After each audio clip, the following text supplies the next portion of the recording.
Hello guys. तो आज हम बात करेंगे थर्मोडायनेमिक्स लॉ के बारे में। हमारे पास 3 लॉज होते हैं, zeroth law, first law, second law and third law. तो सबसे पहले हम बात करेंगे zeroth law. If two systems are in thermal equilibrium separately with third system, they must be in thermal equilibrium with each other.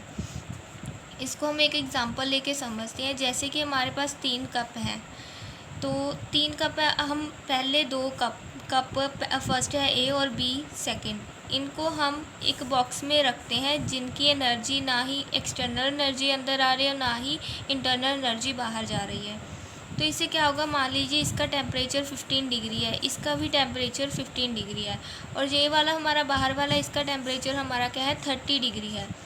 और अगर हम क्या करें कि इस थर्ड वाले बाहर वाले को भी इसी बॉक्स के अंदर कर दें, तो थोड़ी देर बाद क्या होगा, इसका टेम्परेचर क्या आ जाएगा, 20 डिग्री, मतलब इंक्रीज़ हो जाएगा, और इसका टेम्परेचर क्या हो जाएगा, कम हो जाएगा, 30 से 20 डिग्री आ जाएगा। तो ये तीनों इक्विलिब्रियम स्टेट में आ जाएंगे। तो वहाँ हम क्या कहेंगे कि A equal B equal C।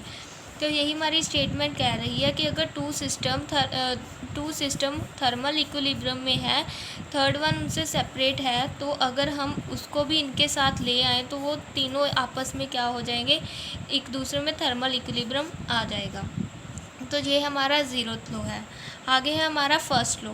First law हमारा क्या कहता है, energy can neither be created nor be destroyed, it can be converted from one form to another. ये हमें क्या कह रहे हैं कि जो हमारी एनर्जी है, ना तो हम उसे क्रिएट कर सकते हैं, ना ही हम उसे डिस्ट्रॉय कर सकते हैं। बट क्या होता है कि एनर्जी वन फॉर्म से अनदर फॉर्म में कन्वर्ट हो जाती है। इसकी इक्वेशन है Q equal delta U plus W। Q हमारी होती है हीट, डेल्टा U हमारी इंटरनल एनर्जी, एंड W क्या होता है हमारा वर्क। इसकी हम रियल लाइफ में एग्जांपल्स बता सकते हैं। जैसे जो हमारे प्लांट्स होते हैं, उनके पास सनलाइट की रेडिएशन एनर्जी होती है, तो उसकी रेडिएंट एनर्जी किस में कन्वर्ट हो जाती है, केमिकल एनर्जी में। सेकंड एग्जांपल हम ले सकते हैं कि अगर हम कोई भी बल्ब जगाते हैं, तो उसकी जो एनर्जी होती है वो किस में चेंज होता जाती है, लाइट एनर्जी में। तो ये हमारी रियल लाइफ की एग्जांपल थी कि एनर्जी को हम क्रिएट नहीं कर सकते, ना ही डिस्ट्रॉय कर सकते हैं, बट उसे एक फॉर्म से दूसरी फॉर्म में कन्वर्ट कर सकते हैं।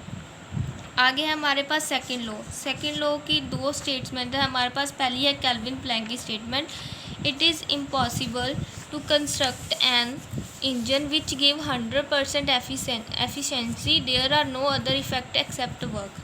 तो केल्विन प्लैंक हमें क्या कह रहे हैं कि ऐसा इम्पॉसिबल है, ऐसा इंजन कंस्ट्रक्ट करना इम्पॉसिबल है विच give 100% efficiency. For example engine boiling water, engine की हम एग्ज़ाम्पल ले लेते हैं। इंजन में हम क्या यूज़ करते हैं, पेट्रोल यूज़ करते हैं। तो जब हम इंजन को चलाते हैं तो पेट्रोल क्या हो जाता है, पेट्रोल पूरा का पूरा वर्क करने में कन्वर्ट नहीं होता, थोड़ा बहुत उसमें क्या हो जाता है, वो वेस्ट हो जाता है। तो ऐसी कोई भी डिवाइस या मशीन नहीं है हमारे पास जो हमें पूरा 100% एफिशिएंसी दे। तो ये हमारे केल्विन प्लैंक कह रहे हैं। सेकंड क्या कह रहे हैं, क्लोजेस्ट स्टेटमेंट क्या कह रही है, it is impossible to construct a device which operate on a cycle and produce no other effect then the transfer of heat from a cooler body to hotter body. तो इसकी example हम ले लेते हैं। मान लेते हैं हमारे पास एक कोल्ड कॉफ़ी है एक कप में, और एक कप में हमारे पास क्या है, हॉट टी है। तो अगर हमें मालूम है कि अगर कोई भी हॉट होगी कोई भी चीज़, तो वो ठंडी हो सकती है, बट कब ठंडी होगी, जब हमारे पास कोई एक्सटर्नल सोर्स होगा, किसी भी एक्सटर्नल कॉज के कारण वो ठंडी हो जाएगी। ऐसा तो नहीं है कि ठंडी बॉडी क्या हो जाएगी, गर्म हो जाएगी। तो ये कह रहे हैं कि ऐसी डिवाइस कंस्ट्रक्ट करनी इम्पॉसिबल है जो विदाउट किसी एक्सटर्नल कोज के उसे ठंडी को गर्म कर दे और हॉट को ठंडा कर दे। जब तक हमारे पास एक्सटर्नल सोर्स नहीं होगा ऐसा करने के लिए, तब तक ये ऐसा नहीं हो सकती, कोल्ड बॉडी और कोल्ड हो जाएगी और हॉट बॉडी हमारे पास और हॉट हो जाएगी। तो ये था हमारा क्लोजेस्ट स्टेटमेंट। थर्ड है हमारे पास law of entropy. It state that as the temperature of a system approaches to absolute zero, its entropy becomes constant और the change in entropy delta is zero. ये इसकी स्टेटमेंट क्या कह रही है, अगर टेम्परेचर किसी भी सिस्टम का ज़ीरो हो गया तो उसकी एंट्रोपी भी कांस्टेंट हो जाएगी, मतलब वो चेंज नहीं होगी। और the change in entropy delta S को डिनोट करते हैं, एंट्रोपी को डिनोट करते हैं डेल्टा एस से, तो वो भी क्या हो जाएगी, ज़ीरो हो जाएगी। थर्ड लॉ को हम क्या बोलते हैं, नॉन स्टॉपी बोलते हैं। लॉ ऑफ एंट्रोपी को हम नेक्स्ट वीडियो में डिटेल में पढ़ेंगे। तो अगर वीडियो अच्छी लगी तो लाइक सब्सक्राइब ज़रूर कीजिए। Thank you so much.